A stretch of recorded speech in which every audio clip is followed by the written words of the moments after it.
டேய் நீ யாரு சிவா தெரியும்ல, எனக்கும் தெரியும். கண்டிப்பா நீங்க அவரை தான் கேட்கணும். அவர் ஈஸ்ட்மேன் கலர்ல இருந்து நடிச்சுக்கிட்டு இருக்காரு. அவர் அண்ணன் இல்லண்ணே, நம்ம சொல்ற சின்ன குழந்தை நட்சத்திரமா அறிமுகமாச்சு.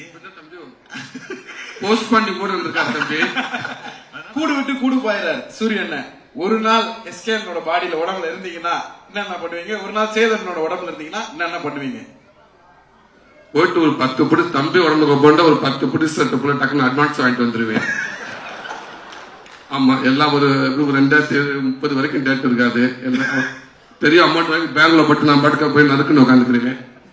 மாமா உடம்புக்கு போண்ட இங்கேயும் அதே மாதிரி நிறைய பேருக்கு அட்வான்ஸ் வாங்க இல்லாம இந்தி பக்கம் போயிட்டு வளர்ச்சி பாம்பே பக்கம் ஒரு 10 செக்கை வாங்கிட்டு அப்படி ஆந்திவில் அமெரிக்கான என்ன மாமான்னு கேட்டு போற போக்குல சாருக்கான வாமச்சான் சாப்பிடலாமான்னு கேட்டு அப்படி தீபிகா படிக்கணும் பார்த்துட்டு அவங்ககிட்ட 5 நிமிஷம் பேசிட்டு அப்படி வந்துருவேன். பேசிட்டு அவன் தான் நம்ம வந்துருவான். அதுக்கு மறுநாள் இருக்குங்க நான் ஒரு நாள் தானே, அதுக்கப்புறம் இவங்க 2 பேரும் தானே பாத்துக்கிற போறாங்க.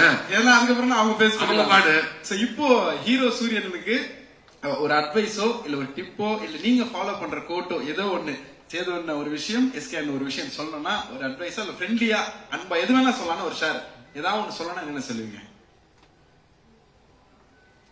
சேதன் ஒரு விஷயம் நான் பெரியவரோ கேள்வி ஆரம்பிக்கும் போது ஏதோ நாங்க ரொம்ப சீனியர் மாதிரியும் ஏதோ எல்லாம் ஒன்னா வந்துதான். அட்வைஸ்லாம் ஒண்ணு இல்ல. இந்த எஸ்கே டிராவல்ஸ் ஒண்ணு வந்து ஒரு ஏதோ ஒரு பயம் ஓரத்துல இருக்குன்னு நினைக்கிறேன். உனக்கு தேவையே இல்லை. அப்புறம் உண்மையில நிறைய பேர் பேருந்து வச்சிருக்காங்க. தொழில சின்சியரா பண்ணாதவங்க தான் பயம் இருக்கணும். ரொம்ப நேர்மையாவும் சின்சியரா பண்ற ஒருத்தர் தொழில் என்னைக்குமே விடாது. நீ வாழ்க்கை நல்லா இருக்கும், பயம் அவசியம் கிடையாது. நீ போனா திரும்பி வந்துருவோமோ அப்படின்னு உன்னை வேற ஒருத்தவங்க எப்படி பாக்குறாங்கன்னு நினைச்சு சந்தேகத்துக்கு தான் பதில் சொல்ல தேவையில்லைன்னு நினைக்கிறேன். நம்மள என்னவா பாக்குறோம்னா மேட்ரு. தேங்க்யூ மாமா. அட்வைஸ்லாம் சொல்ற அளவு அட்வைஸ் இல்லைண்ணே, ஏதோ ஒரு விஷயம் ஒரு அன்பா ஒரு அன்பு அண்ணனுக்கு இல்ல. அவருக்கு எல்லாமே தெரியும், கிளியரா தான் போயிட்டு இருக்காரு. நீங்க அவர் படங்கள்லாம் பார்த்தாலே தெரியும். எதுவுமே நம்ம சொல்ல தேவையில்லை. ஒரு விஷயம் எங்க 2 பேருக்கு ஏதாவது இல்லடா, இப்ப நாடகம்லாம் வச்சு பார்த்தா ஏதோ நாங்க வந்து சின்னதா ஒரு பையன் வந்திருக்கான், அவனுக்கு ஏதோ அட்வைஸ் பண்ற மாதிரி இருக்கு.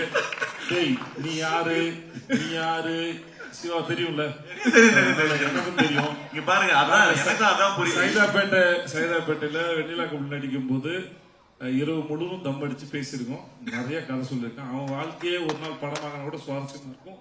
இதுக்காக சொல்ல, நிஜமா அவன் லைஃப் வந்து ரொம்ப இன்ட்ரெஸ்டிங்கான ஜெர்னி அவனோடது. அதனால எங்க 2 பேருக்கும் இந்த இளைய தலைமுறைக்கு ஏதாவது அறிவுரை கொடுத்துருக்கோங்க.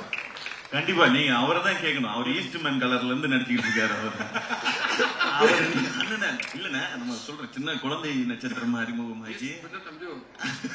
போஸ்ட் பண்ணி கூட இருந்திருக்காரு தம்பி.